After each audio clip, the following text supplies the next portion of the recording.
back to another Nextlander podcast. The people have spoken. We are voted the #1 podcast.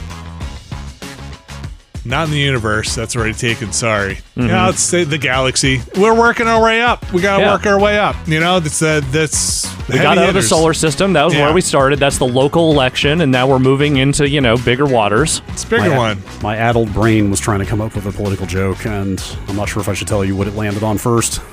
Sure. Yeah, give it to me. Make podcasts great again. No. That is the level that I am operating on right now. MPG. Yeah. Sometimes you just flail around in your mind for something, and then the result is unusable. Alex and Brad, here we are. We are recording this here podcast on Tuesday, not our usual Wednesday. Our usual Wednesday will be taken up with some recording of Waterworld, a much less a thing that we can talk about without having to really, I feel like, concern myself with the results of the U.S. election as much. Also, I'm very much looking forward to spending, let's say, 2-ish hours having a chunk of that tonight where I don't necessarily need to be in front of a computer refreshing or watching Steve Kornacki swipe his hands in front of a board or whatever. Is he still the go-to? I don't know. I don't really. It's CNN, right? So I don't really have cable. So he's definitely the guy they still put out there as like the main stat boy for this stuff, which is fine. I don't have any particular issue with him. So I'd certainly rather have him than Nate Silver. So I was going to say he's basically centrist Nate Silver. It's a little too much for me to minute by minute, play by play, vote by vote, watch the whole thing. We're just getting this in. Where somebody tripped. We're taking that as a sign of a dog howled at midnight. 5 ballots in Missouri got wet. Yeah. You are a little Alex. You are one of the hottest, but you are also maybe a little hot. You told us to tell you if you're gained. I got a little high. Up on the mic there. Yeah, let me move back up a little bit. Okay, back it up a little bit. Instead of spending all your time fretting over the election and what will happen or what won't happen, why not spend 2 hours and 15 minutes with your good friend and mine, wet Kevin Costner? Yeah, the wettest Mariner himself. Kevin Costner. Mm-hmm. The dampest Costner around. Yeah, so we're going to be recording this before, so we actually have no idea what happens tonight. Yep. Like all of you on a Tuesday night here in the States. No idea what's going on. No idea. I was sitting in a hospital room last night when the Dixville Notch results came in, which was fun. Okay. Everything's fine, by the way. That was the one that's a tie?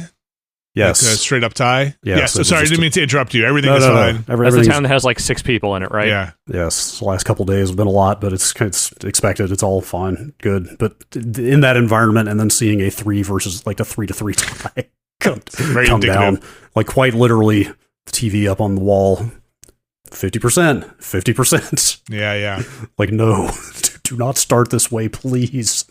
It's this one's a little bit of a nail biter, let's say. At least as projected, which I think a lot of us and those listening probably are done with all of that as well. Like, I'm done with polling. I don't listen to polls anymore. Yeah. I tell myself I won't and then I do. So yeah, the little bit I have gleaned from reading discussions about polling is like, I guess I shouldn't have known this, but everybody's got models, that they filter results through. Right. And like, who knows how much those models have been influenced by the collective polling trauma of the last 8 years, right? Yeah, well, apparently, there's been some polling and reporting on even that. Are they now overcompensating too much for things that they missed or underpredicted before? I don't know. Well, it's a couple of things, right? It's the stuff you just talked about, and then it's also the fact that nobody answers their phones anymore. Like, everybody has been completely programmed now to ignore any unfamiliar phone number, to look at any sort of political text that you get,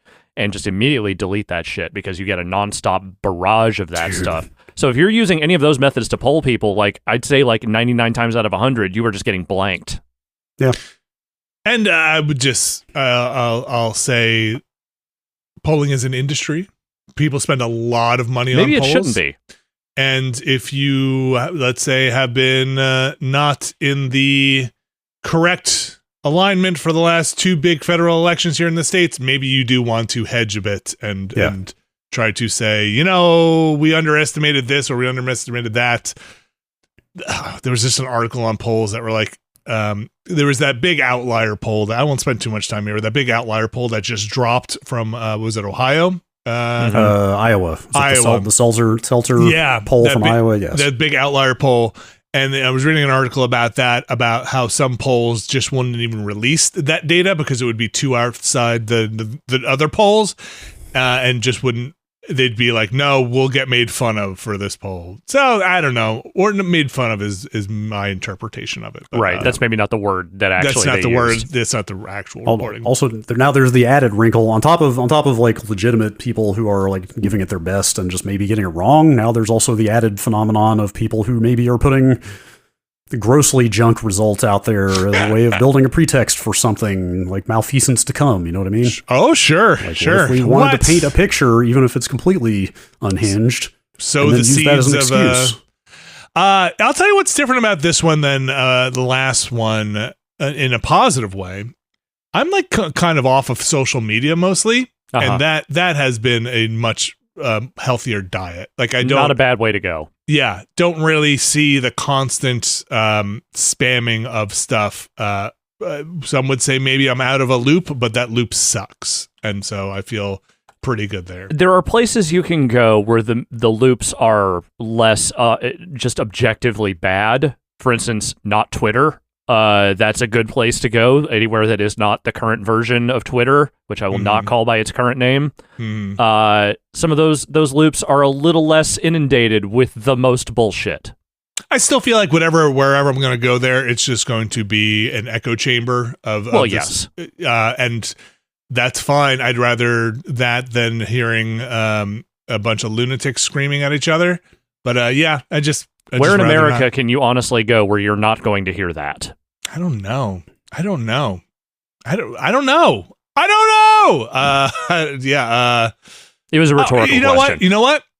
Our Discord was a lot of fun to be on. Sure. A bunch of but that's people an international affair. Posting, stressing out a lot of our international people. Yeah. Who are just like, I'm not even in this election and I'm stressing out. You know what? Those are the people I actually feel the worst for in all of this, is all the people who don't even don't subscribe to our government. And collateral damage. And are nonetheless forced to care because American politics just has such a spillover effect to the rest of the world that you are forced to give a shit about the stuff that we are doing. Well, Brad Shoemaker, you missed my informal poll of one person of Alex Navarro on the Ramblecast, and he voted thumbs down, and I'm going to ask you here because it's been top of mind. Should we bring payphones back? Yes or no? The issue of our time. Yes. I might need to hear your rationale. Like, what are you hoping to achieve? I'm hoping to postpone kids getting cell phones until they're a little bit older, and I'm trying to alleviate You're trying to make it your town's problem. I'm trying to make it my town's issue of, hey, if the kids are out and you're worried that they can't get in touch with you, pick up a phone. Doesn't even have to be a payphone, just a public phone. A public phone. What? I just like the image of the payphone. Great, fantastic. I like the way a phone booth looks. Okay, maybe it's just Bill and Ted, but well, a full-on phone booth is quite a lot, Mr. Shoemaker. Yeah. I'm talking about maybe a little pedestal or something. One solution to that problem I've heard is like a smart watch with a cell connection, because then they can make calls on that. I know, but then you're still feeding Verizon and AT&T. Let's just get a public utility that's sponsored. Anyway, got your vote. I'm glad. I'm getting a strong vibe that younger Gen Z and Alpha are becoming kind of anti-smartphone. Good, they should. There's like all this. I'm too tired to fully form this thought coherently right now. But like, there's a lot of like idolizing like the simpler before time. Yeah. Lately that I'm seeing out there, like, all these like movies are now being made set in like 2003 and stuff. Oh, the long time. Yes, I understand what you're saying. Like there's before times. Yes, it feels like younger generations are starting to identify this destructive nature of social media and ubiquitous connectivity, and going like, hey, maybe things were better before all of this bullshit. I mean, you've seen those graphs that are like the loneliness and depression graphs that map exactly to when the iPhone came out, and just like spike up. Anyway, I'm glad I got your vote. Thank you very much. Payphone. Yeah, man, makes a. I bet. I want to again say, I'm not technology- anti-payphone. You were not anti-payphone. You just said it was I'm very anti your unlikely. ability to get payphones installed because I just don't think that's realistic. Like we can finally have that AT&T "You Will" commercial. Remember, with the big payphone with a big video screen in it, the ones narrated by Tom Selleck. Remember those? Yes, with the flying. Where am I flying cars? Is that the same one? Yes. Have you ever tucked your child in from like 10,000 miles away? Like, yeah. I don't want Tom will. Selleck talking about tucking in my children. Yeah, okay, fair. But man, like I bet a modern payphone designed from the ground up with modern technology could be pretty cool.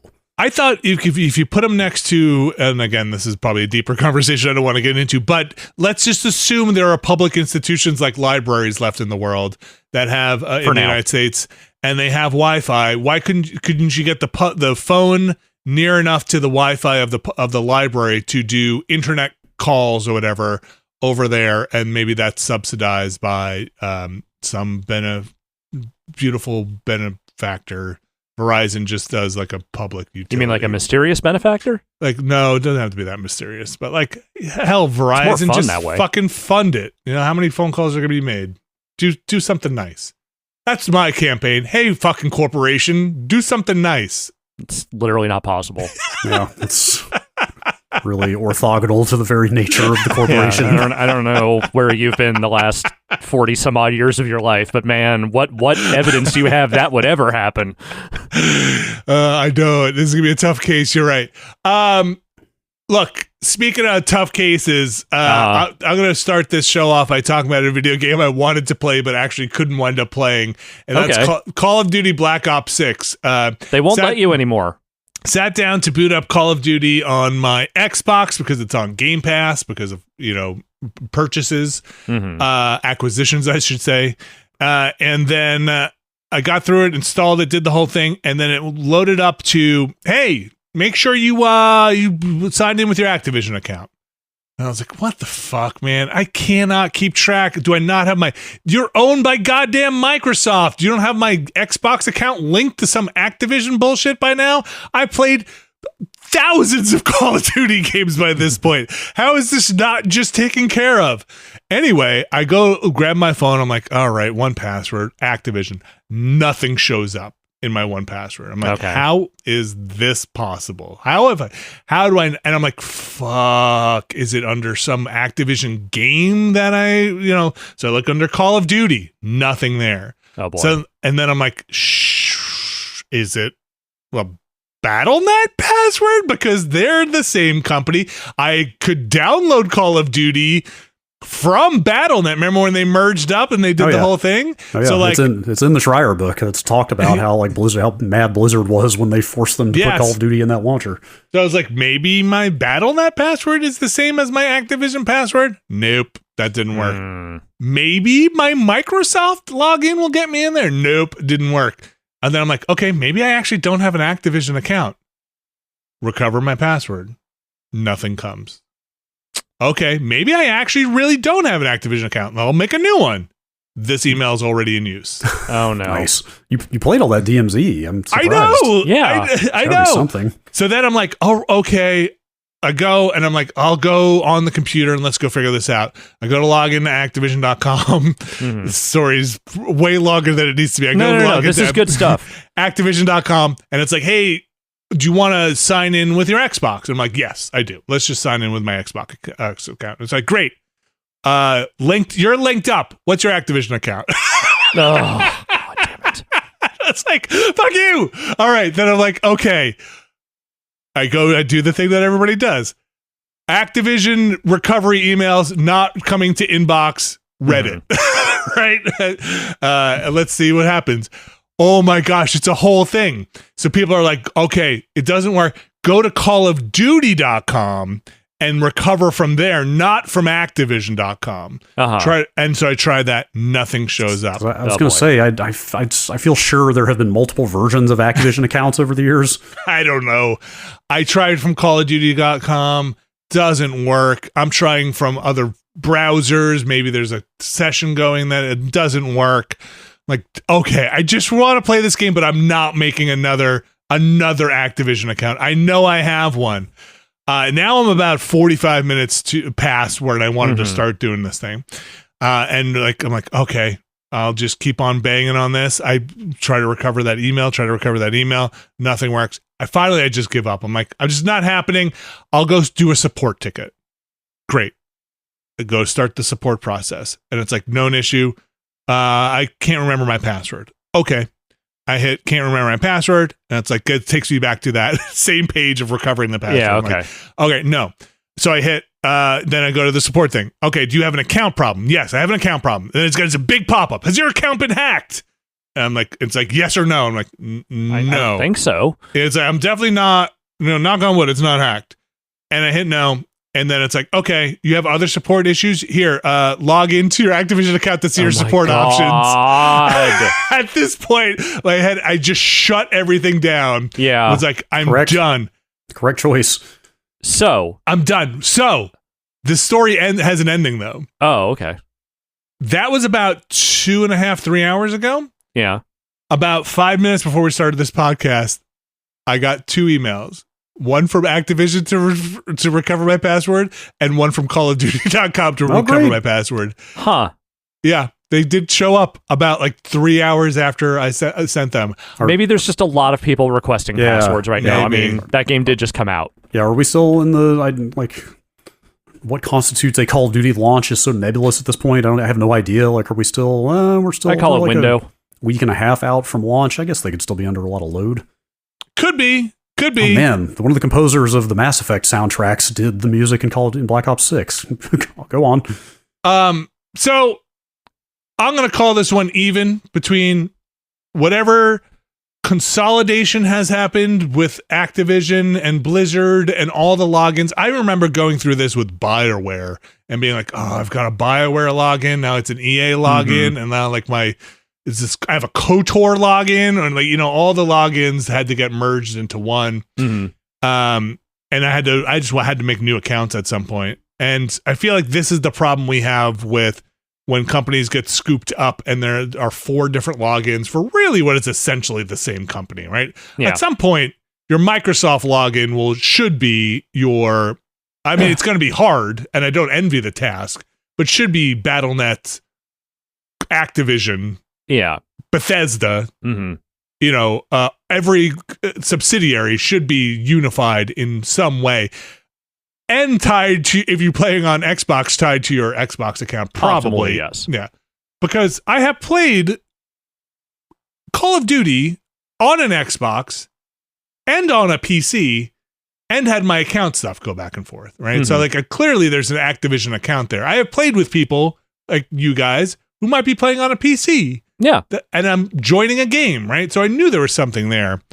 But maybe I just didn't wait long enough. 10 minutes. If you don't get that email in 10 minutes, something's wrong. I really thought this was going to go like that EA story I had, which was that you were just trapped. And in fact, you were actually bringing this up on the old podcast, specifically in the hopes that someone from the company would get in contact and be like, I know exactly how to solve this problem for you. Because that's what happened to me. Somebody solved it for you? I got a DM from a very helpful member of the Nextlander community who worked at EA and was like, this is not my department, but I know who I can put you in touch with.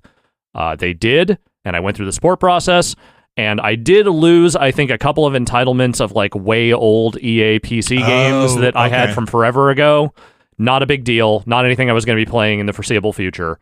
But through that process, I was able to combine all of my various EA accounts, which were all on different platforms linked to different email addresses, into one thing. So I think I lost my old account and I had to do a new account for EA after a bunch of weird merges. And like I said, this KOTOR forum and this BioWare login and this EA login and a Sims login or whatever it was. And it's it all stinks. Yeah. No, it's annoying. I wish there were not places that I had to have 17 different accounts, but it thankfully we are in a rarefied position where when this kind of stuff happens, all we have to do is say it out loud into a microphone and there's a decent odds that someone who knows how to fix it is listening. Yeah, I just always feel terrible doing. I certainly appreciate the help, but I always feel bad that the average person can't also avail themselves of that kind of help. You know what I mean? Well, look, in a few years, there's going to be no fewer than 3 podcasts per human on Earth. So eventually, just on a long enough timeline, they will find their way to it. Fair. Anyway, that's my long story. That is the game I played instead of Call of Duty. Great. Yeah. Fun. I also feel kind of drawn to the Black Ops 6 campaign for some reason. I can't fully explain. Well, actually, I can fully explain it. It's like Bush era, like original, like H.W. Bush era, and weird, dumb conspiracy theory stuff, right? It's like, I feel like it's probably still leaning more in the like Art Bell kind of fun conspiracy theory territory, you know? As far as it can without teetering over, as far as I can tell, yes. Right. Is it not Clinton years? Oh, I thought... Because Clinton's in it. I'd swear, don't you see... But it could be during like the 92 election or something. I could have sworn that I saw some footage of Bush addressing the nation in some of the marketing, but I could be wrong. So it could have been like around that 92 election. Yeah. I think it's also been long enough where I have skipped out on enough of these where I'm willing to go in and just give it a try. And there's something about the tone of this. And, I was listening to some Remap talk about it. I'm curious. I'm Call of Duty curious at this point to see what's going on there. And when I downloaded it, I did not even download the multiplayer, just the campaign. Yeah. That's kind of all I was curious. But how many terabytes is the whole thing? I think just the campaign was like 60 gigs. Okay. So. I'm sitting here looking at OpenCritic real quick. Yeah. PC Gamer and Games Radar reviews side by side. PC Gamer, dragged down by a tedious campaign. Games Radar, best Call of Duty campaign in years. Yep. There you go. That's the American. The duality of Call of Duty. Not to go into a break with the game we didn't play. A game we did play. Let's talk. You want to talk Dragon Age? Let's talk Dragon Age. Yeah. So Dragon Age: The Veilguard. It's out. It's there. It's people are playing it. People are making their rooks. Yes, for the most part, it seems like people are pretty happy with where BioWare landed in Dragon Age: The Veilguard. Can I just insert really quick? I watched Alien Romulus this weekend, and the Romulus Rook. The name Rook has a very different meaning in that movie every time. Anyway, I've not seen it. Okay, talk about it on next week's Ramblecast. Okay,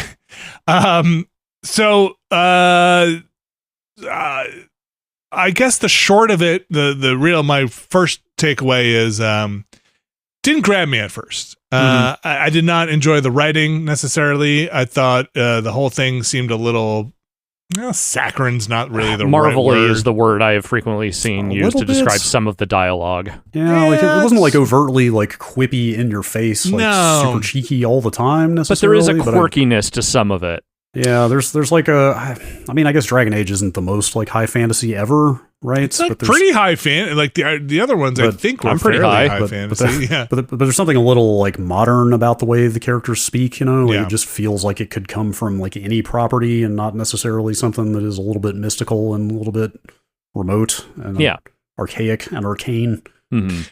So that wasn't grabbing me, and the combat is very actiony. Very much so. So. On the stream, I made a mage, and it's still a lot of it still felt like it could have been a fighter or a rogue. It's still a lot of running around and hitting an attack button. Hitting an attack button and, kind of waiting for your spells to cool down or what could be a special ability. Well, it didn't seem extremely tactical, and I was playing on normal difficulty, maybe on higher difficulties that changes. I have read in a few places that it takes a few hours for the challenge to really manifest on the default difficulty. So I went back and I played more after the stream, and I got to the point where they start doing combos, like spell combos and stuff with other characters. I actually wound up going in and trying out the different voices for the character, and I found a voice. The other voice actress that was in there, I think I like that read better. Than the voice actress. I can't remember if we picked female voice 1 or 2. I think you got the Erika Ishii character originally. Okay, I'm not sure. I just think I like the other one better for my character, and the read better, which made things feel a little less aloof. I think is the problem I had with my character. Kind of didn't feel like there were much of consequence going on.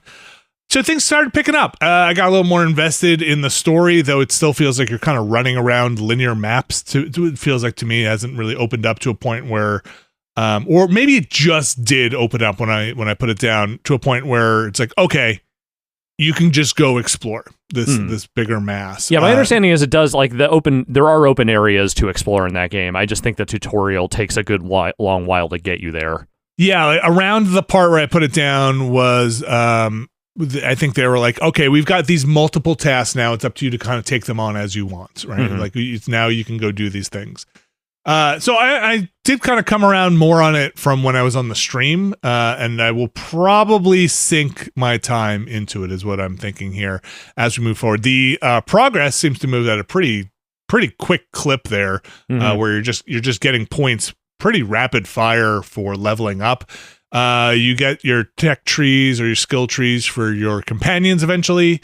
You get your gear sets for your companion eventually. So you do get some customizable actions for your companions. I don't know how much of that was on the stream we did, but it didn't feel like a lot in terms of being able to direct and have control over your companions. It's a slow rollout. And even like in the stream we mentioned, they just kind of lock you out of the commands and menus and stuff that you will eventually open up in a way that feels like too slow to me. Hey, this is going to be here eventually. That's great, but I can take it. I can. Yeah, you can roll things along a little bit here, or like you could show me this stuff and I will be okay. I personally will not be overwhelmed. So coming around on it, I think for me it's going to come down to the story, like what the stakes of the story are. Did not love the setup, the general setup of bad guy or would-be bad guy is doing something wrong, you stop them and it goes wrong anyway, right? Like, yeah. It seemed, I mean, like, it's not that you couldn't get into it if you've never played one before, but it seemed very much to lean on the outcome of the previous game and its DLC, apparently. It sounds like that expansion for Inquisition is where all the Solus stuff really comes to a head. But it feels like it really assumes you know who Varric is and who Solus is and what all the relationships are and stuff. Yeah. And I had watched like an hour and a half lore video that went through the games, the DLCs, and also a lot of the comics and stuff, even like the setup of Rook and where, you know, the relationship with Varric and Rook.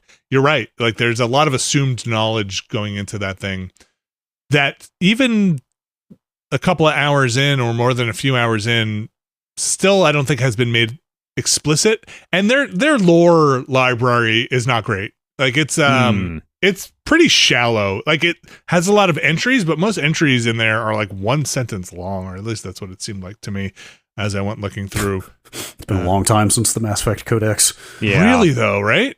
Like for real. Like they feel like they need a third party to go in there and just flesh out. Like the Chantry is like one sentence in there, and it's like there has to be more to say about this. Yeah, right, exactly. So yeah, but those narrative things aside, technically it seems to be running okay. I haven't run into any issues there. I think it looks pretty good. Yeah, my understanding is that like there's definitely some criticism going around for this game, and I think most of it really kind of stems to the writing and whether you like the current combat or not. But the main thing is this is not an Andromeda situation where they shipped out a half-baked game. Like it feels like they actually managed to complete the work they intended to make. Yeah, it's a functional game. It's a functional game. I really haven't seen any talk about like bugs or problems with it at all that I haven't run into anything, and I'm cursed to find them whenever I play anything. No, that is your role in this world is to find the broke. You are literally the spiritual embodiment of quality assurance. Whether the game is boring or just kind of like, I'm not here to tell anyone how they're supposed to feel about that. Yeah, I'm not. I really shouldn't pass judgment already, but like it's impossible not to look at this thing as a prelude to the next Mass Effect. If you're a giant Mass Effect fan, which I am. I mean, in fact, like they've even said that. Like I think there's like a headline going around that they've said like, "Hey, the entire studio is now pivoting to working on the next Mass Effect." Sure. Yeah, but there's no DLC, they said, because they're moving on. I feel like this is less specifically a prelude and more a test case for what people like and don't like about this one, that they can potentially implement that feedback into whatever they are doing with Mass Effect. Yeah, I hope so. It's just mainly like looking at like the quality and tone of the writing, for example, and is like, okay, is this... Because like Andromeda also felt pretty different from the Mass Effect trilogy to me in terms of the way it was written. Yeah, well, I mean, it was a different team. Right, so that's kind of what I mean. Is like, okay, are they gonna be able to make a game that feels authentically like Mass Effect? Right. With the direction they've been going. I think for me, I just want them to embrace the things that make their world interesting, their Dragon Age universe. And so far, I'm not seeing too much of that in the writing, that makes their backstory and their lore complicated and weird. And I don't know if you remember, like the first setups for the Dragon Age, there's, the whole thing with the elves was very weird. There's a lot of strife there between the mages and then Templars. There's a lot of strife there. And so far, really, I haven't seen too much of what made the Dragon Age universe interesting. Mm-hmm. And I hope they don't do that. I feel like Andromeda did a similar thing with the Mass Effect universe, where the Mass Effect universe no longer was really that interesting. Yes. It just kind of it flattened everything. That's literally the word I was about to use. And part of that is they can justify by the change in setting. It's like, we can only take so many different alien races with it. You know what I mean? It's like, there's only 5 Krogan here for a reason. Every Asari is kind of the same for a reason or whatever. But still, you really lost a lot of that kind of vibrance to all the different variety in that universe. Most definitely.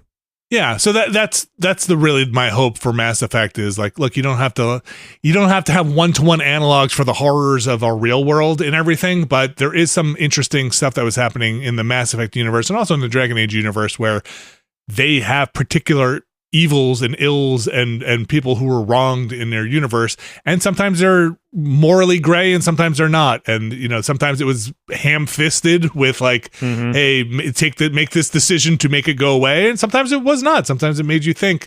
I'm curious to know how much of that stuff you think holds up. Some of those morality choices in Mass Effect, where you'd be like, this one really doesn't play as well anymore. Because it is also, I am a believer that, it is a representation of the time. Games are art. And maybe some of those things are like, you wouldn't necessarily pull that one today. That's a choice for early 2000s. So we'll see what happens with Mass Effect. Yeah. Dragon Age, though. That's a ways off, to be fair. It's a ways off, Shepard. Dragon Age, though, I think I'm going to keep plugging away at. It's not asking a lot of me mentally so far. We'll see. I did die in combat. Right. I intended to use that stream watching you play it for 2 hours as a way to gauge whether I wanted to play it, and I think I have kind of fallen on the side of not necessarily right away. As I go through, I'll let you know if it really picks up. If it really gets much more engaging. So far, it is climbing up, and I'm more interested in it now. All right, let's take a quick break here. Let's come back. We'll talk about a few other games before we get into our news section. So stick around. We'll be right back. This week's show is brought to you by Uncommon Goods. Alex, spark something uncommon this holiday with just the right gift from Uncommon Goods. All right, I can do that. What have you gotten from Uncommon Goods, Alex? We got these ads, and I was offered the opportunity to check out some stuff from the Uncommon Goods store. It's a place where you can buy a wide variety of items, both for yourself or for others. I grabbed myself a couple of things, including a convertible chip and dip snack server. Yum. I'm a recent homeowner, and I watch football. So I wanted a thing that I could put my chips and my dip in when I'm watching the football, and it's actually really nice. It's made out of acacia wood. The cups are like modular, so you can kind of put them wherever you want on the thing. Okay, I like it. The other thing I got? Yes? The greatest chocolates of the world. Okay, not just the mostly pretty good chocolates. They're saying the greatest. The greatest chocolates of the world. This is a snack assortment. It includes a number of different chocolate bars, chocolate candies, things like that from various exotic international locales. And you know what? I have not had a single bad piece of chocolate out of that thing. Everything I have tried from that collection was actually pretty dang delicious. As advertised. We've gotten Uncommon Goods even prior to this ad here in our household for some gift ideas. They have a lot of fun stuff. And when you shop at Uncommon Goods, you're supporting artists and small independent businesses, and many of their handcrafted products are made in small batches. So you should check them out because they do sell out throughout the holiday season. And with every purchase you make at Uncommon Goods, they give back $1 to a nonprofit partner of your choice. And they've donated more than $3 million to date. How can you get in on Uncommon Goods? Well, you can get 15% off your next gift and go to uncommongoods.com/Nextlander. That's uncommongoods.com/Nextlander, and you'll get 15% off. Don't miss out on this limited time offer. Uncommon Goods, we're all out of the ordinary. Thanks, Uncommon Goods. All right, we are back, and a game I did finish that I recommend for folks to check out is Neva. Neva? That's what I'm going with. Yeah, we'll go Neva. That is the really beautiful and striking platformer combat game. I think it's $20. Played it over on Steam. It's one where you get the wolf. You kind of go through your journey with the wolf, fighting the kind of Princess Mononoke or was it Spirit in the Woods? The things with the mask. The forest spirits. Yeah, the forest spirits. The not the Kodamas. Who would fight them? Look, if I have to fight a Kodama, I'm not playing that. Really know a lot about Princess Mononoke. It's a great movie. I know. I should really watch it. Wait. Have you never seen it? Like some of it. Oh man, I love Wait, that really? so much. It's got a giant moose or stag, right? Yes. It's extremely my favorite Miyazaki movie. I know. Same, it's a lot. Yes, I know. It was also my first, to be fair. Same. Like, to be clear, I have not seen nearly all the Miyazaki films, but I love that movie. I realized the other day I have seen more of them than I haven't. There's actually only a couple of the Miyazaki ones I haven't seen, and Mononoke is still far and away my favorite. Is there another one in the woods with spirits? They're all fucking in the woods, man, at some point or another. You know, they all eventually find their way to the woods. Like the Boy and the Heron has a whole thing with like a big wooded area. What is Spirited Away? Why is that name coming to mind? That's also one of his. Also, yes. Okay. That's my second favorite of his. I think this is gonna get me in trouble. I think I just don't have a good depth of catalog for Miyazaki stuff. I mean, you've seen Porco Rosso now. I know, and I really enjoyed it. Yeah. But I kind of fell off Totoro. Okay, first of all, how do you fall off Totoro? That movie's like 80 minutes long. I think I tried watching it with my kids, and they were not interested past like the kids running around in in the beginning parts, and then they were like, okay. I'm like, and I turned it off. I'm trying to think of any other stuff that of his that Nausicaa. Nope. Kiki's Delivery Service. Nope. Ponyo. Nope, that's the fish one, right? Yeah. Nope, never seen it. Never seen any of them. The Wind Rises. Nope. Okay, fair. That's the one no one has seen. So, Howl's Moving Castle always looks cool. Yes, but I've never seen it. Not one of my favorites of his.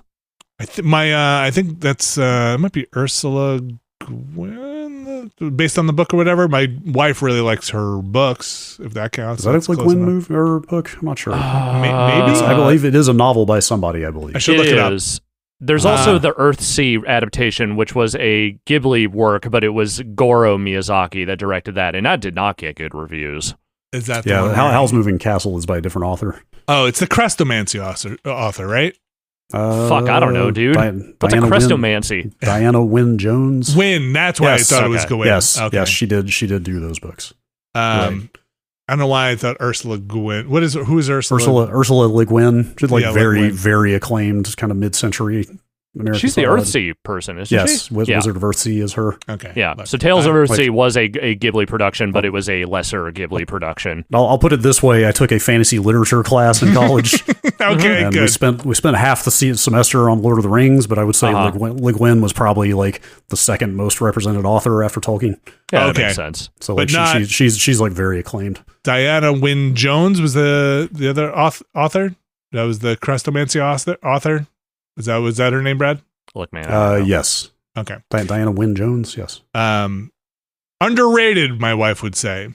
I've not read the Crestomancy books, but she has. My kids really like them. Anyway, what were we talking about? Neva. I have no idea. Neva is beautiful. It moves very well. It doesn't take too much of your time up. It respects your time as a video game, and it has a story to tell, and that's really high marks in all of my categories. It's out there doing something, and it's successful in doing it, and doesn't drag that thing on for too much longer than it needed to be. So A++ would buy again. Good. It's good. I need to. I said this last week, but I need to check that out. You should check it out. It looks very nice. It's really kind of an emotional journey too. So it's I wasn't a pool of muck by the end of tears, but definitely might get you a little bit. I think I need to see where I'm at emotionally by the end of this day. Just fair enough. But yeah, it's definitely at least worth checking out if you don't make it through the whole thing. If we had a best looking artistic, this would be a tough one to beat, I think. And that's Neva. I played it on the PC, but I think it's on mostly everything and $20. What else is happening out there in the world? Alex, tell me about Metal Slug Tactics. Yeah, I've been sitting on this one for a bit and trying to find time to play it. I had not had a chance, but it is out today, and I did spend some time streaming it today. It is basically what you think it is the Metal Slug sort of art style of military action, but applied over an isometric view and sort of a grid-based, tactics game. And so it's run-based. If you bomb out and all your characters die, you kind of start over from the beginning of whatever world you're in. But based on what I've played so far, like I died on the first boss the first time around. I started over. You only have to beat a few stages before you go on to the boss. There's like a path that you can kind of cut through on the map where there are like different, rewards for each whatever mission you choose to get. And there's like different mission types of like, hey, this is an escort mission. Get this person to the end of the stage. Hey, you have to kill these specific targets on the map in order to complete the stage. The other enemies will just keep respawning indefinitely, that kind of thing.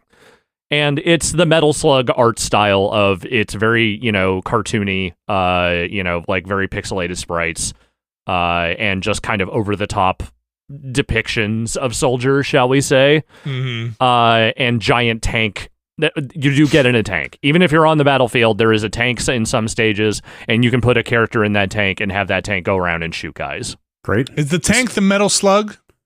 I don't know. I don't think it's a Metal Gear situation where the Metal Gear is the thing at the end of each of those. I don't know if the Metal Slug is the name of the tank. Okay. I'm Googling what is a Metal Slug. Oh, gross. The other thing I was trying to remember on this stream was how many of these games I've actually played.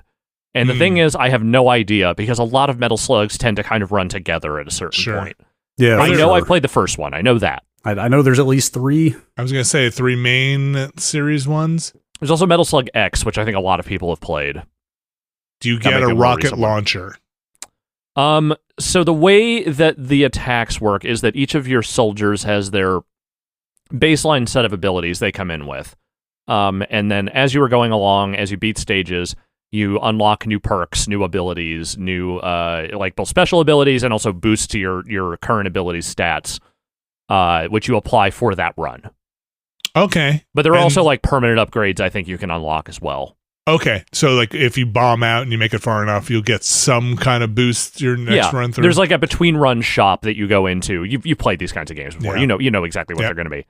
The main thing I took away from my time with it is that it is a tactics game. It is a lot more tactics than it is Metal Slug, in the sense that you are playing this game like a tactics game. There is definitely an art and a visual or an audio style that is very much in the Metal Slug vein, but it is not. There is nothing about it that reads as Metal Slug gameplay. It is its own thing. Here's my billion-dollar question for you. Mm-hmm. Is it a tactics game where you're doing positional moving of the enemies around? Yes. Or is it okay? It is like you're like an Into the Breach style. You mean like pushing the enemies into different spots? Yeah. Not exactly. I mean, there are abilities you can use to move some enemies around the map. There's one character in particular that has a little drone that will pick up a character and move them to where you want them to, as long as it's within range. But mostly what you're doing is you are trying to set up these combo attacks. Interesting. So if you have all your characters positioned in just such a way that all of them theoretically could hit a specific enemy, if one of your characters launches an attack at that enemy, there is a successive attack that comes from each of your teammates that is automatic to attack that enemy that you just targeted. As long as they are in range, as long as they can be shot by that person, they will then turn around and do it, and that does not take up an attack from their turn. Okay, so it triggers when it's your chaining. Yeah. Okay. Okay. I mean, that sounds like somewhere in between your traditional tactics and your positional sliding puzzle games, your tactical puzzle game, right? There's a little bit of puzzle in there for sure. Some aspects of it remind me a little bit of the Mario and Rabbids games. Other parts just feel more like straight up tactics. But It's all in that kind of vein. Whether you like this or not, I wouldn't say the tactics to me felt overwhelmingly great. They just seemed like, okay, there's some decent, strategy ideas here. But mostly it's just like, hey, do you want to see your Metal Slug guys doing stuff that isn't just regular Metal Slug stuff? Sure. What's the one that was when we were not growing up? I think it was in college. Everybody was going gaga for. Is it Ogre? Tactics Ogre? Is that Tactics Ogre? I mean, like Final Fantasy Tactics, I would say. Yeah, is that was probably, also one. Like probably the most beloved, but yeah, like Tactics Ogre and Ogre Battle. Ogre Battle, is that what it's called? Those are all PS1? That was before. I think Ogre Battle is a Super Famicom game. Okay. If I'm not mistaken. I don't think that one came out here, but then Tactics Ogre did. There's also Disgaea. Like Disgaea is very beloved and still is going. Like they're still, I think, just pumping out Disgaea games. It's the Penguin one. Yes. Prinnies. Prinnies. I feel like I knew a kid in college that basically was on the verge of bombing out because of a tactics game. It's probably Final Fantasy Tactics at the time. Probably would have been that or Advance Wars. 90s. I can't imagine much else. Yeah, late 90s. I'm sure there's no real commonality here, but Final Fantasy Tactics is what I was thinking of looking at this game because they both have like that era of pixel art to them. Nice animations. Although actually FFT has 3D backgrounds, just sprite enemies or sprite characters. All right, here is my $1 billion and $1 question. Oh, okay. This is like very much a throwback game aesthetically. Like it looks like the sprites look like they're out of a Neo Geo. Yeah. And the backgrounds too. The UI and all the like character portraits are very nice, modern, high-res art. Should pixel art games be entirely pixelated top to bottom or not? I don't know if I have a strong opinion. It always weirds me out a little bit to see like nice font work, like nice modern everything layered on top of. It doesn't really matter. I understand this. No, I know. I think you can combine it, but I feel like you have to go all the way each way. You have to be really highly detailed and then very pixelated. And if you're like somewhere in the middle where it looks like you just put one of those mushy filters on your up-res art, then you've lost. Actually, people do care because like that was a huge complaint and still is about the Final Fantasy Pixel remasters that they did, like the PC versions. Like people hate the font work in those games. It's true. A whole scene of like replacing the fonts, right? Mm-hmm. Yep. Am I remembering right? Or are the characters in Metal Slug Italian? Or are some of them Italian? They might have different nationalities. Oh, maybe that's I think it might be like one of those sort of like, coalition forces. Got it. Okay. Those games were cool. I don't know. Yeah. Marco? Is Marco who you're thinking of, maybe? Maybe I'm thinking of Marco. You just cut people up with your knife. It's gross. Marco Rossi. Yeah. See? There you go. Who else is a Metal Slug character? Let's see. Eri Kasamoto. Okay. Trevor Spacey. Oh, maybe it is. Yeah, it sounds like you're right. Okay. Yeah. All right. Marco. I mean, they used to call out their names, right? When you pick them. I think so. Rocket launcher. All right. So that's Metal Slug Tactics available pretty much across the board there. I'm just a sucker for that old SNK shit, so I'm always just happy when that stuff floats back up. Like there's still a mystique to me around all the Neo Geo games, primarily because you knew that they cost like $300 a piece. Yeah. Hell yeah. $25. You think you'll get a like analog style Neo Geo at some point where you could just drop in your Neo Geo carts and get your up-res? That's got to be such a small market. Well, I mean, there's obviously there's an aftermarket for Neo Geo carts, and they're not as expensive now. Okay, they're not. I don't know. I always imagine there were like 5 of them in the world, and Jeff has like 2 of them. That's the thing. That's the thing. I assume there were not that many of them made. Yeah. That's why. I mean, the home system was basically the arcade thing just for home, right? Yeah. Yes. Yeah. Like you can literally just like.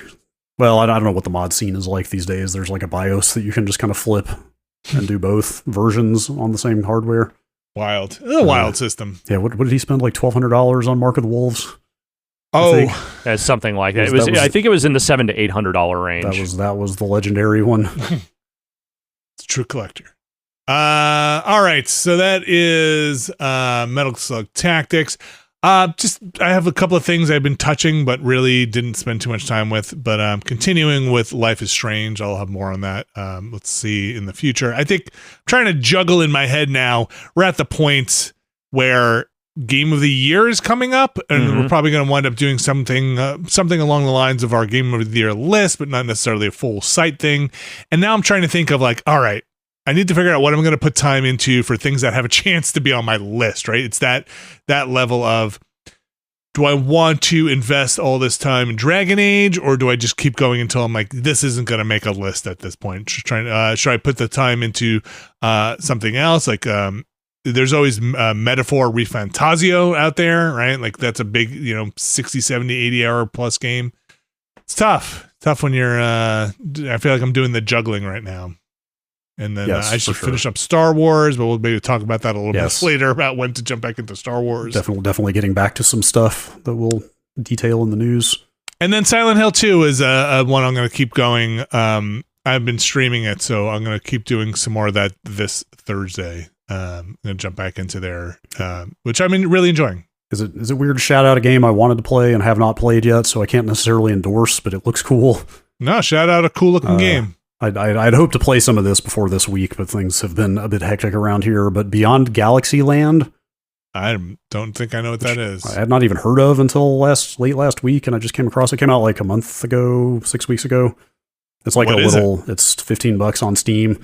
It's like a space-based side-scrolling JRPG is kind of how they're billing it. I mean, it's not actually made in Japan, I don't believe, but it's like, I like this cover art. It's like pixelated art, turn-based combat. Like you get your own ship, you can fly to different planets. It's kind of Star Warsy a bit. Oh, this looks awesome. Yeah, it looks very cool. I wanted to play some of it. Like good-looking turn-based combat. And this key art's got like a real Saturday morning cartoon vibe to it. Yes. Apparently one of your crew members is a giant gun-toting guinea pig. Sure. It looks very cool. I cannot vouch for it at all because I have not touched it, but all the chatter I've seen about it is very positive, and it kind of came to my attention in my inbox, like in a press release at one point. And I was just like, man, that looks awesome. I actually want to try that. I'd love to check this out. This looks great. Okay, cool. Beyond Galaxyland. Hotly anticipated. All right, I'm gonna wrap up the games there. Anybody else got anything else playing or would like to play? There's that Golden Idol game next week. Yeah. Oh yeah. I would like to check that out for sure. Loving. I can't wait to. Man, I hope that thing doesn't disappoint. What are the odds of that? What are the odds of that? No, just never tell me the odds. All right, we're gonna take a break. We're gonna come back. We're gonna talk about some news. So stick around. Okay, we are back, and we are just let me check my watch, mere minutes away from a launch of a PlayStation 5 Pro. What is it, the 7th, I believe, is the official launch date? Thursday. Spitting distance. Yeah. That hasn't stopped people from apparently getting their hands on them, like all things. Well, maybe maybe we're witnessing a dying art of breaking street date. Yeah. But as retailers, what is a street date? What is a street? Broken street date for hardware, I feel like, is way less common than games. I know it probably even has that tape on it that says do not open till. That tape is orange. How could you do that? But a couple of things. This does not have to do with the street date, but one thing that did have to do with the street date briefly here, and if this excites you, I hope you're excited. Apparently, the PlayStation 5 Pro will have a replaceable CMOS battery, which I don't really know the implications of all that well on a console, but on a PC, man, your clock's going to reset. Just go buy like a 20-pack of CR 2032s and just be ready to replace your PS5 Pro battery at any moment. Yeah, but apparently this is a big deal. We were trying to figure out a little bit. I mentioned this to you, Brad, before the break, or during the break, and you said maybe some bigger implications, possibly. Yeah, I had to go consoles. Refresh my memory. It sounds like so basically the battery is just like user serviceable. It's the same battery you'll see on your computer motherboard. Like that's the battery that keeps like the system clock active and stuff like that.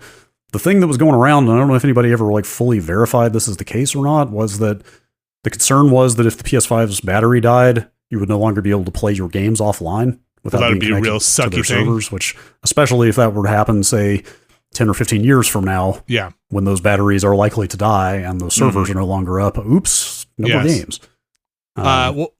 Well, some word has come out from folks that have gotten their hands on them and or not have been able to, have leaked information out, because I'm sure there's a hardware embargo on this stuff, that there is a user replaceable battery. Yeah, that's cool. I wonder if that's just like a response to all the right to repair stuff that has been percolating for years now. They're just like, we better get ahead of this. I saw some of that in the reporting that, yes, maybe this is exactly that they're just getting ahead of it. But that wasn't really the story we had pulled here. The bigger story is they have a big list of 55 games that will be PlayStation 5, what is their official thing? Enhanced? PlayStation 5 Pro Enhanced, I believe, is the tag on the PlayStation Store. And that'll get some improved frame rates. It has I hate their stuff.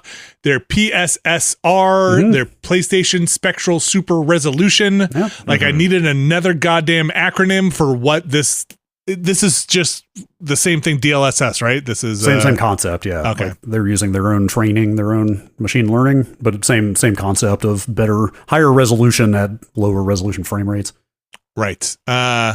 And possibly, though, I'm not sure this will be in a lot of these things, some ray tracing. I'm not sure if that's an actual standard for enhanced, but no, it's kind of all over the place. In fact, I think Mark Cerny had even said early on when they announced this thing, he's like, I've seen games with 3 different modes for the PS5 Pro, whether you want more resolution or more ray tracing or more frame rate, that kind of thing. So I don't know. Is it worth reading down this list of this whole thing? Okay. Sure. All right, here we go. You want to take it? Sure. If you want to go for it, go for it. Well, I'll give it a shot. Although I'm already looking up what game number 2 is. Totally, I don't know what that is. All right, here's the 50 plus games. I believe it's 55 at present. But I assume they'll be updating this list. Alan Wake 2, Albatross. No idea. Which I'm looking up right now. I see a guitar. A backpacking adventure RPG. Okay. That's just came out 3 days ago. So there you go. Apex Legends, Assassin's Creed Mirage, Baldur's Gate 3, Call of Duty Black Ops 6, EA Sports College Football 25, Dead Island 2, Demon's Souls. It's like a launch game. Diablo 4, Dragon Age The Veilguard, Dragon's Dogma 2, Dying Light 2 Reloaded Edition, EA Sports FC 25, Enlisted, F1 24, Final Fantasy 7 Rebirth, Fortnite, God of War Ragnarok, Hogwarts Legacy, Horizon Forbidden West and Zero Dawn Remastered, Kayak VR Mirage. Nice. That game's awesome. Lies of P, Lords of the Fallen 2023, not the 2014 PS4 version, or not version. Oh, that's not even on the list I was looking at. Okay. Oh, I'm looking at the PlayStation blog list, Okay. which I believe they are updating that as, because I'm sure some of these things are just coming in hot. Yeah. Right? Some of these are like smaller teams, just like, hey, we got an update too. Or they weren't sure it was going to make it out for launch, etc. Sure. Where was you were up to Lords of the Fallen, Madden NFL 25, Spider-Man Remastered, Miles Morales, and 2. They've talked quite a bit about those. It's basically like, hey, we have like the highest graphics option with the 60 FPS now, like all the ray tracing, all the extra on-screen characters, etc. Naraka Blade Point, NBA 2K25, No Man's Sky. I don't think I realized they were going to have an update at launch, but of course they are. Yeah. Pal World, Paladin's Passage, Planet Coaster 2, Professional Spirits Baseball. 2024 to 2025, thank you. Ratchet and Clank Rift Apart, Resident Evil 4 and Village, Rise of the Ronin, Rogue Flight, Star Wars Jedi Survivor, Star Wars Outlaws, Stellar Blade, Test Drive Unlimited Solar Crown, Callisto Protocol, which is kind of older, The Crew Motorfest, The Finals, The First Descendant, The Last of Us Part 1 and Part 2 Remastered, of course, Until Dawn, War Thunder, Warframe, and World of Warships Legend. That's a good list. You know what? It's not bad. It's not bad. There's some real bangers on that list. WWE 2K25. Thank you very much. What the fuck? Why can't my wrestlers look nicer? Because you can't enhance what's already at peak performance, baby. It's true. Yeah, it's a good spread. There's some older stuff on here, like the earlier Spider-Mans and the Demon Souls from launch, and Resident Evil 4 and Village are older. I don't see Indiana Jones on this list. We'll see. We'll see. Well, is it not coming to PS5 for a while? It's later. It's not. A little bit later. It's like Q1 or 2.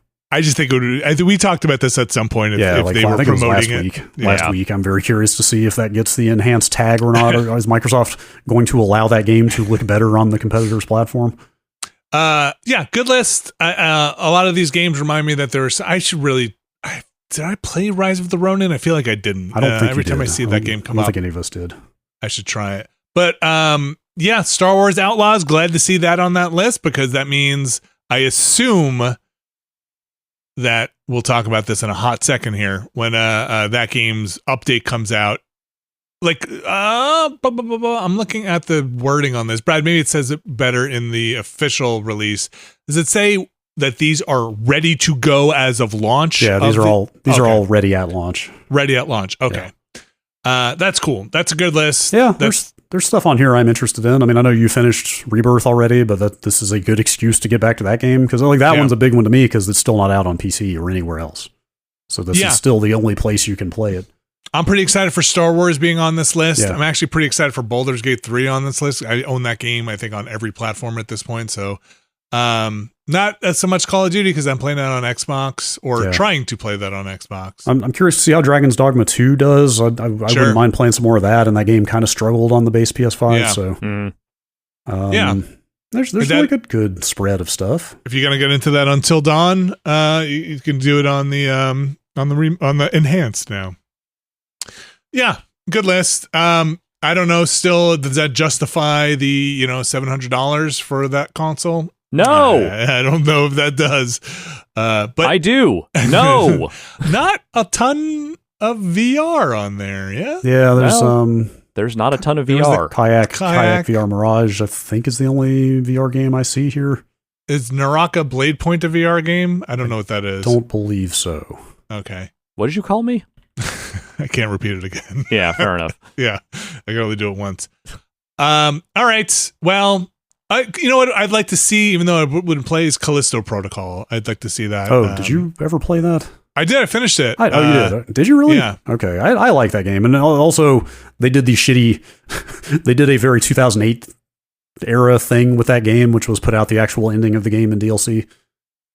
Oh, I don't know if I ever did that. I remember when I was playing it, I can't remember who was ahead further, you or if I were further ahead, and they re-changed the balance on it. Do you remember that? Oh. And like we were both playing it, and I was like, I don't know, this part, I can't remember which one of us. We were like, this part's really hard, and I was like, that part wasn't that hard.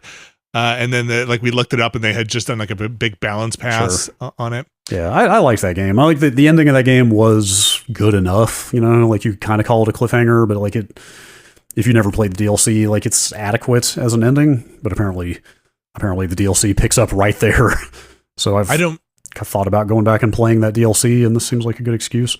I only remember there being a lot of white walls. That's it.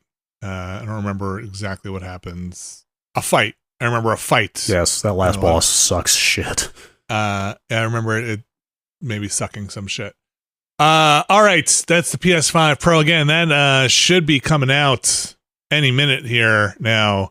I don't think I got a shipping notice, though I will say those anniversary controllers got pushed back on their ship dates. Oh, they restocked those and I missed it. God damn it. Oh, did they? Yes. That's from the actual store? Yeah, like the actual store had stock again, and I just maybe there'll be one more round. I got one with your name on it if you can't get it. But those I think got pushed back to the end of November. Oh, I missed that. For shipping, at least. That's the Walmart update I got, and that was the Sony update I got. All right, we'll get back to you, Star Wars, in just a second. But first, even if you don't have a PlayStation 5 or a PlayStation 5 Pro and you enhance whatever nonsense you want to do, and you're sitting there on your Xbox, maybe you'll be able to play some Final Fantasy games in the future. First of all, don't sit on your Xbox. It's not that strong. It's it's a pretty sittable console, it's though. So pleasantly warm, too. Yeah. Out of console designs currently, it's probably the one I would sit on first. Well, PS5's got some nice contours to it. They slide off of that. That's tough to sit on. This is coming out of an interview with 4Gamer for Fantasian Neo Dimension. Yoshi P out there saying, look, basically the summary is here is like, yeah, we'd like to put Final Fantasy on everything. There have been reports about the underperformance of recent Final Fantasy stuff, especially 16 failed to meet their sales projections. And they want to get off and put it on everything they can. They want to sell as many of those games as they possibly can. Yeah, you know, they had there had been some like investor messaging a few months ago that was pretty explicitly, formally like, hey, we're going to pursue a more multi-platform strategy going forward. But I think this is more like very direct talk about specific games and specific platforms from somebody of note over there. Mm-hmm. Yeah, it sounds like it's happening. Yeah. Like, well, Fantasian, I believe, is the kind of, I mean, it's kind of a minor release. Like, he's sort of, Yoshida is kind of using that as like, hey, we're putting this game out on Xbox at the same time as the others. And like, I don't know what that is. So what is Fantasian? Fantasian is that iOS game that uses all the diorama, like real photographed backgrounds. Oh, it's Sakaguchi, the Final Fantasy creator. Like, okay, that was I vaguely remember that thing now. It's been an Apple Arcade exclusive for a long time. Although, did it come out on Switch already? I can't remember. I think it's still just been iOS all this time until now. But you're right. He's basically confirming that Square Enix titles, what does he say? The quote is, Square Enix titles will be released simultaneously on each platform more and more, but since this is close to the first release, we would like Xbox users to play it as well. And that is in reference to Fantasian. Yeah, it seems like going forward, all their games will just come out on everything. Like, they've kind of been one of the last big holdouts for console exclusives, I feel like. You think they got money? I assume they got some money Absolutely. but it just wasn't enough, I guess. Yeah, probably not.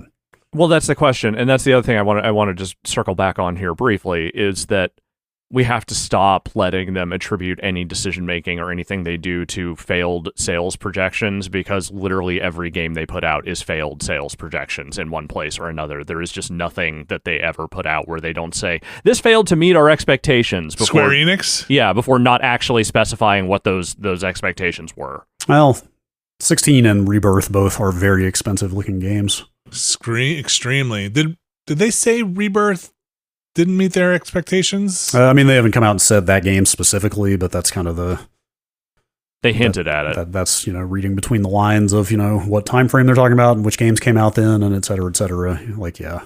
It's just such a common refrain from them, and it's like, I understand, like, there's no reason not to put these games on Xbox if you think it will benefit you, like, by all means. It's just like, yeah, that game didn't meet expectations. What were those expectations? Because they always are apparently insane. They just never clear that bar.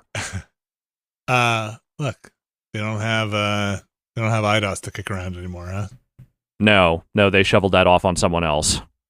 Are they still embraced? Are they part of the? I think they are still embraced. The Hobbit Studios now. I can't remember exactly what IDOS is doing. A lot of things got shifted very quickly, so I don't remember where everything landed. But yeah, that's it makes sense to me. Final Fantasy for everyone. Yeah. I don't think the Xbox is necessarily going to be the platform that finally bolsters their financials in a way that saves them, but not necessarily. But I mean, it's always just a cost benefit analysis of how much does it cost to port versus how many will we sell, and it also opens them up to potentially making Game Pass deals with Microsoft. Yeah, which could be somewhat lucrative, although probably less so than it used to be. Yeah. Although I was going to say, I'm kind of bummed that 16 is not getting a PS5 Pro update, because that's where my save game is, because I was like 35 hours into it. It is that one is on PC, unlike Rebirth, so you can play a better version of it, although apparently launched pretty rough on there. But it would have been nice to see 16 also get PS5 Pro enhancements, because that game ran kind of janky on the PS5. Maybe it will. Maybe it will. I hope so. Like, if they have Rebirth on there, maybe, or look, what do I know about developing a game? Maybe it's way more complicated. Yeah, and they're different engines also, I believe. Yeah. All right, so we said we'd get back to Star Wars, and now we are back to Star Wars Outlaws, a game that you and I, Brad, have been talking about getting back to at some point, but I went back into it, and then I put it back down, but you were waiting specifically to see what happens with this update. Yeah. And it sounds like this is kind of a bigger deal than maybe even I thought. Yeah, I'm still on that first planet because of the way they started talking about stuff. About revamping that game, kind of relaunching it for the holidays, which we talked about recently. In fact, I think I'd had kind of speculated it would be this November 21st launch with this DLC coming out, and sure enough, here they are basically saying exactly that. Yeah. So what's going on here? But they have named a new creative director for that game, which the game came out. It's a single player game. Yeah. Like a little weird. I mean, it's not like they fired the previous director. Was Julian Garrity, I want to say, was the original creative director. Like he's working on the Division 3 now. It's not like they showed him the door or something. Mm-hmm. But there is a new creative director for this, again, single player game that came out 3 months ago. Or 2 months, 2.5. And these three areas they're talking about here in this update are like substantial. Yeah, like this big update is coming out on the 21st, along with what is the name of that DLC? I can't remember. Wildcard. Yeah, their first story pack, quote unquote. That's also the day it's coming out on Steam. So of course they want their game to be better when it goes wide on the biggest PC platform. But yes, this update, like they're talking about doing a lot of like low level stuff to it. Yeah. Areas of improvement include combat, where we see a real opportunity to add more depth and excitement to the experience, further rewarding your tactics and precision. Stealth, which is not only about improving the readability and consistency of enemy detection, but also providing choice in how you want to approach each encounter. Like those were problems that I definitely had with the stealth stuff. Lastly, character controls, which like we talked about at length. When we complained about that game, which means improving the reliability of cover, increasing the responsiveness of climbing and crouching, and generally improving the consistency of the controls overall. Like that sounds awesome. Yeah, I'd like to see. I it might be out there. I'll take a look after the podcast and see if there's like a video showing off. Like what I'm curious how. Aside from mechanically, you work on responsiveness. Like, how do you fix some of these things in game with readability and cover and stuff like that? Yeah, I don't know. I don't think I think this is all they've put out so far about the improvements they're making. I would hope. I wonder. Like, would they go as far as like side by side? Like, hey, here's what we've done to make these stealth stuff more readable, because that's kind of implicitly saying like, yeah, our first pass was not great. I would. Yeah, maybe like not. I don't know. I kind of want to see it. I don't know if you want to paint that big a spotlight on like things you thought you didn't do well, maybe at launch, but those are big things. Those are not minor tweaks. Like the game's got playability issues. As much as I was still enjoying it. Like it's not like it was a train wreck, but it was more like as much as that game is just kind of Star Wars filtered through the Ubisoft open world template. Turns out that's still something I really wanted. Yeah. So really wanting it to be a better game is pretty exciting to see them doing this. And if it's enhanced on that Pro, that's even it's one more nice thing. And it'll be out on Steam. Like that game could go places after if they really fix it up. I wonder how old Ubisoft is doing internally. Better not to ask. Okay. Finally, a little PSA here. If you are running an NVIDIA graphics card on your PC, there was a NVIDIA is urgently telling their users to update your drivers. You basically want to get yourself up to 566 if you're on the GeForce. It's which I just updated. Apparently there is a vulnerability, the specifics of which I'm not even sure I understand. There's actually a bunch of them, shockingly, like looking at this security bulletin that they posted. I guess this went out on October 22nd, but I think like blogs, I just heard about it today. I think like the blogs all just kind of picked up on it because I don't think they publicized it too much. But yes, there are like 6 to 8 vulnerabilities in the previous version of the GeForce drivers. Major ones. Their bottom line here, according to this reporting on it, says the NVIDIA says this can result in these various things that you just mentioned. Yeah, it's result in remote code execution, denial of services, escalation of privileges, information disclosure, and data tampering. None of those things is good. No. Well, these are all CVEs. Like these all got to assign CVE numbers, which means they are like pretty serious exploits or vulnerabilities. Yeah. So if you're like me and you don't necessarily update your drivers unless there's a game that's not working correctly or there's a big game coming out, now's the time. Get out there and get yourself some updated drivers. Yes. Go update those immediately. Or, I have the weirdest thing with the GeForce Now stuff where basically it won't work unless there's an actual driver update. Like if I load the software and I try to get it to check for drivers when there aren't any, it just won't connect. It just says cannot connect, retry connection. But then if I restart my computer and that thing boots up again and there is a driver update, suddenly it works fine. Weird. GeForce Now or GeForce Experience? The GeForce Experience. Okay. That's the thing that is supposed to tell you when you need the driver update, which did with this last one. It told me on time, hey, you need this update. But the rest of the time, I just can't use the software for anything. You've been hacked.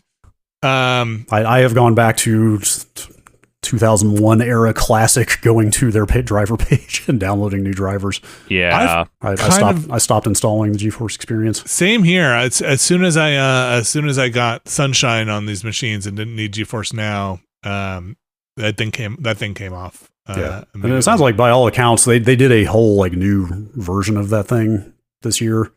I think it might still be in beta, but people seem to like it a lot better. But like so much of what it does is also done by Game Bar, which you already have in Windows because you can't uninstall that. Well, it did that optimizing, right? As well. Yes. It does do the optimized settings per game if you're into that kind of thing. I'm kind of weirdo who never trusts stuff like that. Yeah.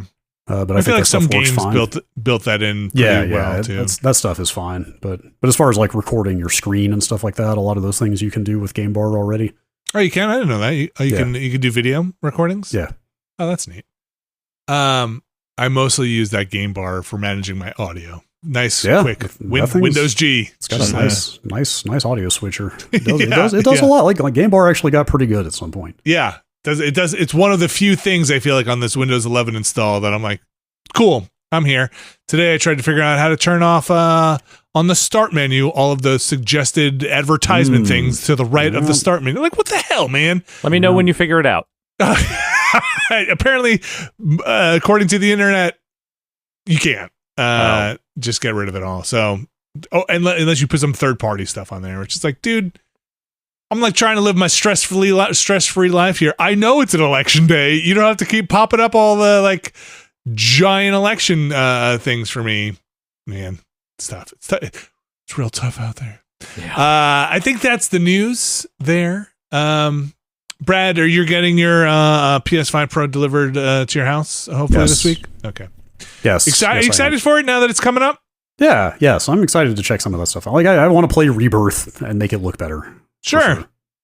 Dragon's Dogma, a couple of those for sure. Yeah, I'm getting more excited as it draws near. I'm more and more curious. So we'll see. My launch DualSenses are both kind of janky, so looking forward to getting a new controller. Okay.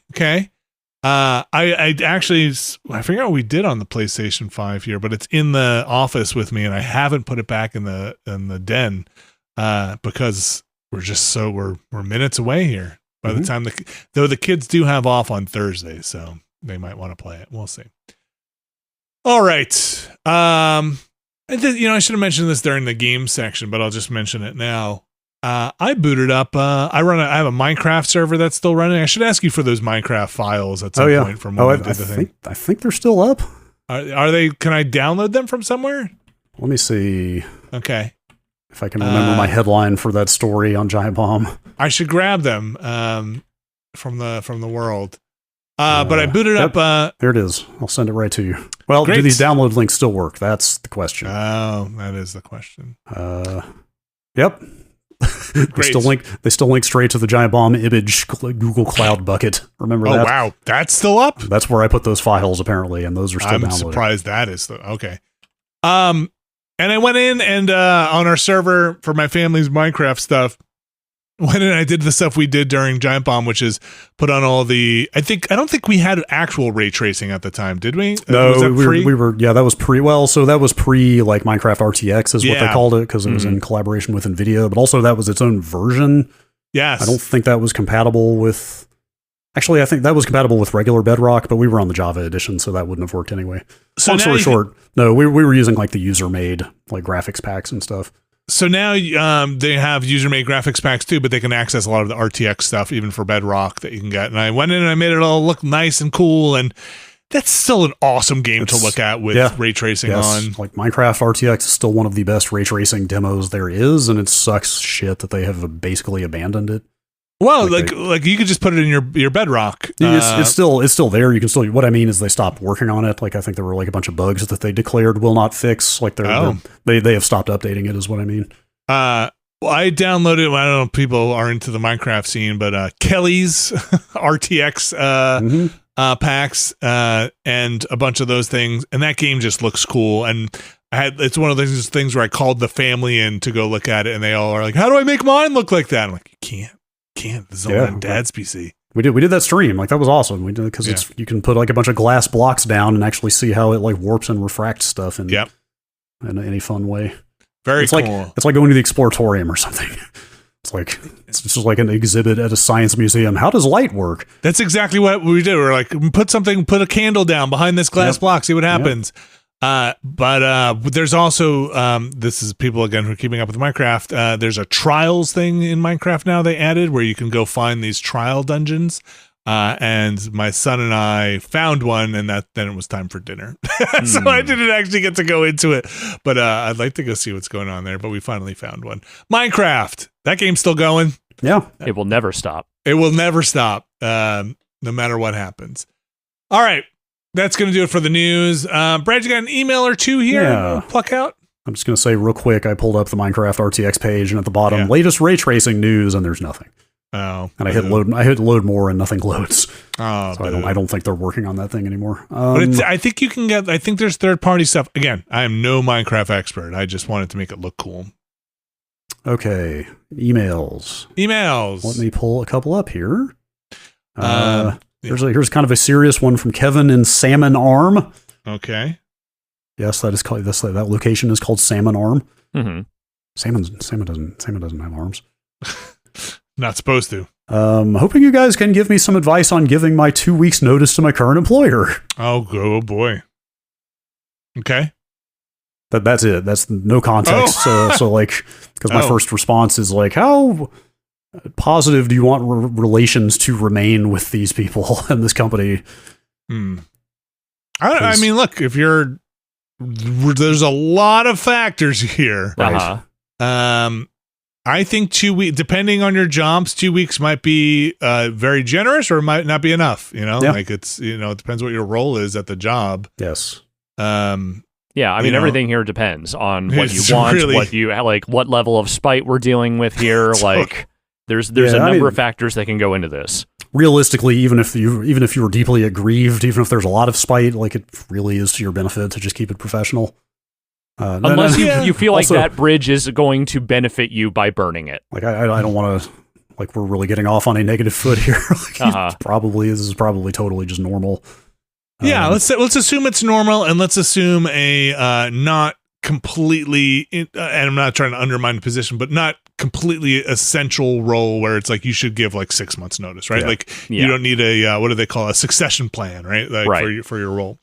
I think if you're going to give your notice, I think you are, for any job that is healthy, let's say, there's so many things here. For any job that is healthy, somebody would probably want to give a counter offer, right? Mm-hmm. Like somebody would probably be like, okay, like, is there anything we can do to get you to stay, right? Like, but if you've made up your mind and this isn't a negotiating plea, then you would say like, no, I've already made up my mind. And I'm kind of with Brad. I think you would probably try to say like, I've really enjoyed my time working here. You don't have to lie, but if you're leaving, my 2 cents is if you're leaving, try and leave on a graceful note instead of like table flipping. Yeah. Only table flip in the most severe of circumstances. Table flip is not a 2 week notice thing. Table flip is I'm walking out, fuck this job today. That's the fantasies I had in my head for a long time of like, what's going to be the thing that makes me flip the table over and just leave today. Let me put it this way. That's not how it worked out. When I left GameSpot, it was under a very table flipping scenario, but I did not do that because most of the people there I worked with, I did not want to leave in the lurch. So I gave my 2 weeks notice. I gave everyone the notice I could. I did do a little bit of a table flip maneuver with the one person who I was greatly aggrieved against there. But I left everyone else in a good place because there was no reason for me to spite those other people. Yeah. And you never know when you're going to cross paths with people. Totally. Could be a small world. Yeah. And you never know when somebody's going to call that company for a recommendation for you or something else, and they'll be like, "Oh yeah, no, they were good. You know, it didn't work out." And, references do get called in for sure. Yeah. So yeah, I would. Even if you're super angry, sometimes it just behooves you to just put on a good face. And look, you're leaving. I assume you're leaving for, hopefully, knock on wood, to be done or for something better, or it's under good circumstances. Yeah, I would, assuming you've got good relationship with your manager, I would give your manager a verbal heads up, but then also put it in writing in like an email. Mm-hmm. Yeah. Start with I would say your direct manager, and then if they ask you to do something above that, just do it. My outside of the realm of knowing anything of what's going on with you, I would say probably give as much time as you're comfortable with. They may ask you to not show up for some of that time and still pay you. But yes, I have been in that position. Before. Yeah. And so turns out to be pretty sweet. But the thing, if you can do it, if you can swing it, and this has been a thing I've never really been able to swing, is if you can find that sweet spot between giving your notice and like some time before you start your new job where you don't need the money right away. That's the thing. That where you have something lined up in a week or two, and now you just have time to chill for a hot second between jobs. Oh man, that sounds cool. But I know that not everybody can swing that, and that doesn't always work out that way. Also, let's hope you get paid out your vacation time, and you don't have one of those companies that went on a take all the time you want. We don't even track vacation time, and now we don't have to pay out vacation time jobs. But good luck, and hope whatever you're doing next, be it a job or not a job or whatever you're doing, works out for you. Let me know how it goes. You don't have to read it on the air, but I'm curious. Yeah. This might be a contentious question. This is signed Missing Simpler Console Times. My oldest child, 6 years old, asked for Astrobot for Christmas, but we don't have a PS5 yet. First of all, I'm just going to digress here and say a 6-year-old asking for Astrobot is kind of awesome. That's a 6-year-old in the know. Right. Like you always think of 6-year-olds are just on phones. They're all just playing Roblox now. Like they don't give a shit about consoles. So that's actually kind of encouraging. 6-year-old asked for Astrobot for Christmas, but we don't have a PS5 yet. For reference, we do have a Series X and a Switch. I found an old stockpile of birthday and holiday gift money I had set aside. So we could get a PS5 or a PS5 Pro with virtually no impact to our holiday budget. Dang, that's some gift money you found. So in my head, this is a net zero purchase. Either way, I'm excited because it'll be the first time he's gotten a console as a gift. While the performance to price ratio is diminishing, I can't help feeling like I need the good one because I want to see how good Rebirth and other optimized and first-party games might look on it. What would you do in my situation? Oh, if you're in the market for a PlayStation 5 today, you don't have one? Yes. If the money were not an object, I'd go with the Pro. Yeah. If it's not an object, I'd say definitely go with the newer one. Yeah. I mean, he's absolutely right in saying that it's probably not especially worth the money today, but in a year or two, maybe there's a difference. One day when that kid needs to, change that battery, they're going to thank you. Yeah, right. Yeah, maybe there's, I don't know. Do you guys think there's a bit of future proofing there moving forward? I mean, probably a little bit. I think the longest you're going to have, well, you wouldn't necessarily upgrade to a PlayStation 6 on day one, but I think 4 years is sounding like the longest we're going to have between now and a PS6 coming out. So you might get some future proofing out of that. Yeah, but again, you might stay on and we can assume are going to do cross-gen games again, so you probably get a good 5-6 years out of it potentially. I mean, I'll pitch it like this and take this for what you will. Once I get that Pro, that will become the main thing I play my PlayStation 5 games on. And I will feel like playing them not on the Pro is a step down. And whether that's true or not, that is how I will feel mentally. And when I have to do streams, even though I now will have 2 PS5s, I will probably go get the Pro and bring it in here. Oh, for sure. That's the console that I will be judging the game against. Yeah, and there's, this is the phenomenon we've basically seen every time this happens, that they split the hardware base like this. At some point, some games are going to start getting shortchanged on the old hardware. Totally. I think Nintendo has actually been the worst about that with some of the 3DS revisions, but certain games will just not run very well on the base console anymore. Yes. Yep, it'll happen with something. Something will be a little too framey, or the lighting will just look like, I don't know. People still use the word potato. Get that potato lighting. Any more emails, Brad? Yeah, we could do one more real quick. One more email. Okay, John in Austin. Currently sitting on the last hour of a flight from Austin to Copenhagen. Okay. If you could have your dream setup to play one game to melt away the flight hours, what would it be? Vinny going full meta and bringing the flight sim setup? Alex setting up the Rock Band studio? This is not a normal flight experience, clearly. Yeah, no, this is one of those, like, you can only get this when you are flying to the United Arab Emirates, kind of like, like extra first class style. Like you've got a 10 by 12 space to yourself. This is a weird thing. I'm going to say, for me personally, maybe doesn't fit the description of the dream setup, but a quiet, laid down, like a place where I can recline, lay down, playing Lumines on like a PSP or like a Vita. All right. It was a Vita, right? It was a Vita, I think.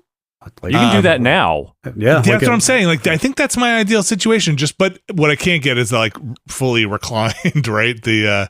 Not in this house, not in this economy. But on a plane, like kind of quiet and just laying down playing my Vita. I don't know, for some reason, Lumines on a plane on a Vita sounds awesome. Nope, I've done that. I did that. I quite literally played Lumines Remastered on my Switch on the way to Summer Game Fest this year. See? And was hell of a game. Because it was 100%, man, I feel nostalgic about the PSP. Yeah. And all the fun we had going on trips back then and stuff. And I'm vainly going to try to recapture that and fail miserably. But Lumines is awesome. Lumines is awesome. It's a great playing game. In basically every form.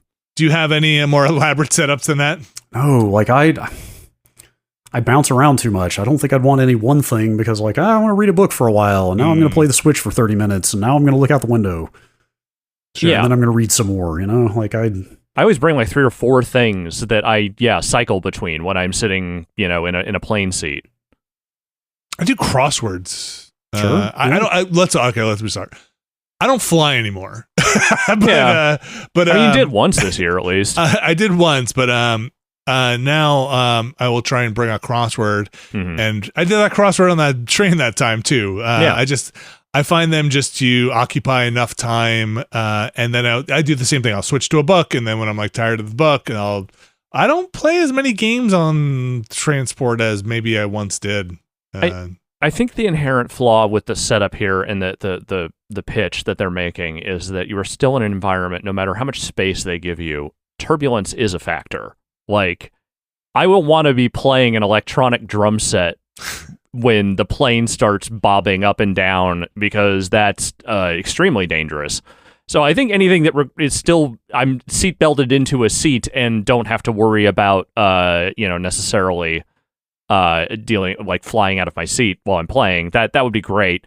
So I'm going to just sort of half meta this and say, just give me my truck setup on a plane. It's like I'm driving a truck on an airplane, that I'm sitting down. There's the pedals and the wheel and stuff, but I'm sitting down. I should be seat belted for something like that. So it kind of works. Yeah.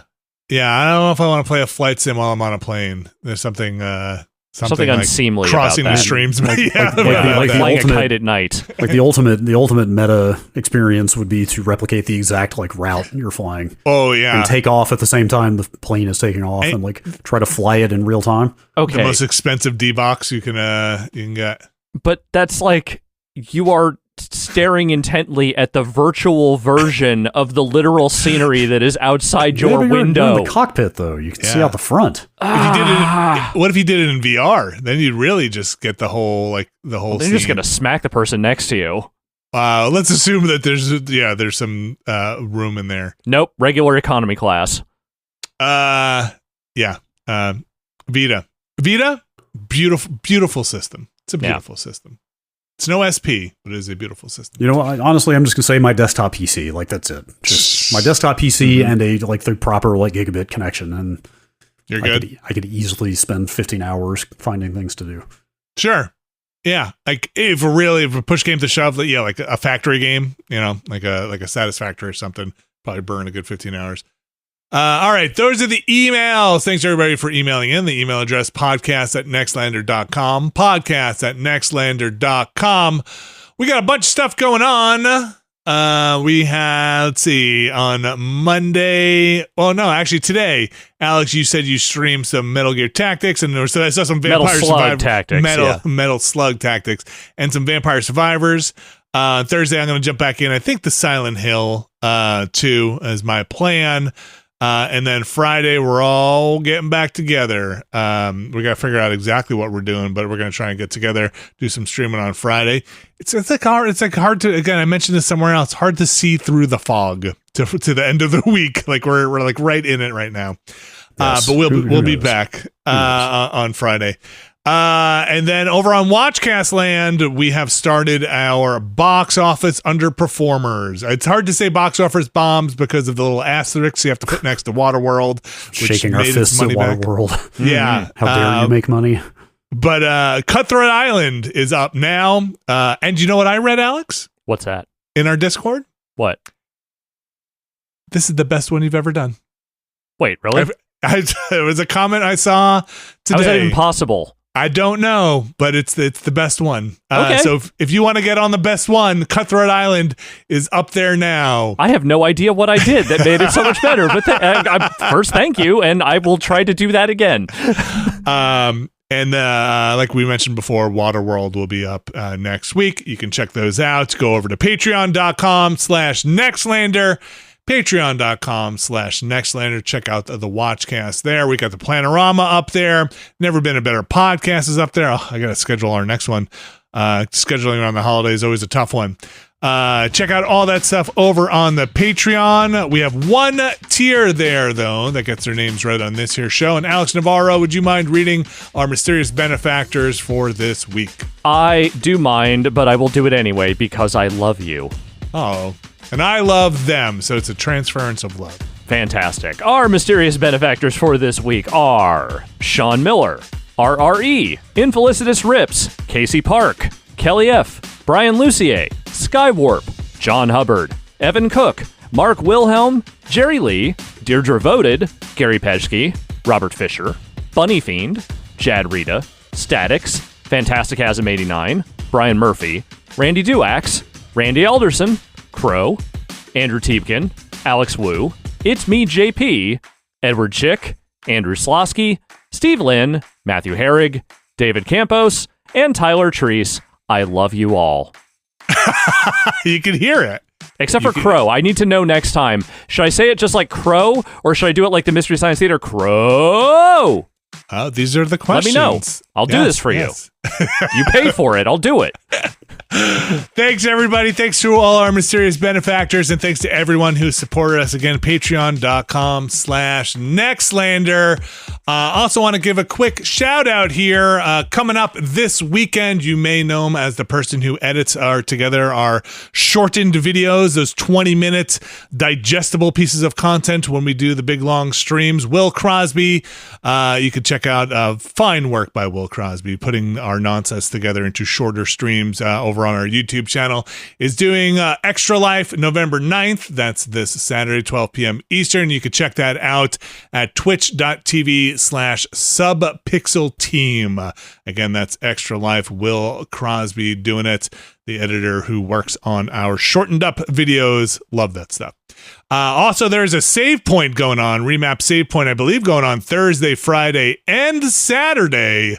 You can check that out wherever you find fine remap products. I believe they have a schedule for Thursday, Friday, and Saturday. So check that out as well. And go check out all the Extra Life stuff that's going on. Probably a bunch more, I assume, that I'm not aware of. 'Tis the season. Mm-hmm. That's going to do it for our show. Guys, by the time this goes up, it's weird, right? It's an inflection point. This could be the last thing you hear from a time more innocent and in a time more pure. Who can say? I mean, it's a very relative term, right? I don't know if this time is especially innocent already. He said more innocent. More innocent time. Yeah, not innocent. Surely not. No, there's nothing innocent anymore. There's a world where I will finish Waterworld and slightly more information will be known about the state of our current world, which is never the right timeline. It's just not, that's just Vinny, not the timeline we should be in. I regret to inform you the smokers are now in charge. Okay. You know, all right. At least we all get jet skis. Yeah, that's right. All right, folks. I hope everybody is doing okay out there, and it's funny to say this in the future or in the past, actually, but I hope things are okay out there. I hope it's still funny in the future. Yeah, it might not be so much. Thanks for listening, everybody. Brett Shoemaker, thank you very much. Thank you. Alex Navarro, thank you. Thank you. And we'll be back, we hope, next week. See ya.